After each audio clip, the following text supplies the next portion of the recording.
Македонија се соочува со сериозен недостаток од квалификувани работници, но и со голем број невработени млади лица, а бизнисот не може да најде соодветен стручен кадар. Јазот во понудата и побарувачката се јавува поради малиот број ученици кои се одлучуваат за стручно образование. Владата во обид да ги предомисли идните студенти да не се запишуваат на општествени науки, реши преку медиумска кампања да влијае врз младите да се насочат кон стручно образование.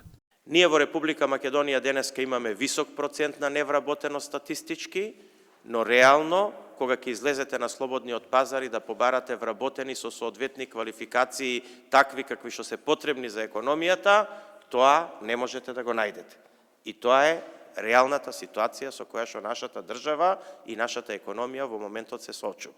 Министерот за образование вели дека годиниве наназад се зголемил бројот на ученици во стручните училишта, но тоа не било доволно, зашто постојано се зголемува потребата за стручен кадар. Овој тип на образование обезбедува најголема веројатност веднаш по завршување на соодветниот степен на образование поединецот да обезбеди работен ангажман и да го материјализира знаењето. Од Фондот за иновации вела дека Македонија има многу слободни работни места и тоа високо платени, но сепак потребно е соодветно стручно образование. Веќе од оваа година имаме и мерки и се отварате нови можности, нови работни места, токму во овој сегмент кај што зборуваме за стручното образование, како што спомена, во наредниот период ќе бидеме особено гласни за да ги промовираме сите овие можности. И додека компаниите се соочуваа со недостаток на стручен кадар, расте невработеноста кај младите. Во моментов таа изнесува околу 35%. И доколку подитно не се направат реформи, недостатокот на работна сила ќе биде поочигледен кај македонските компании во наредниот период.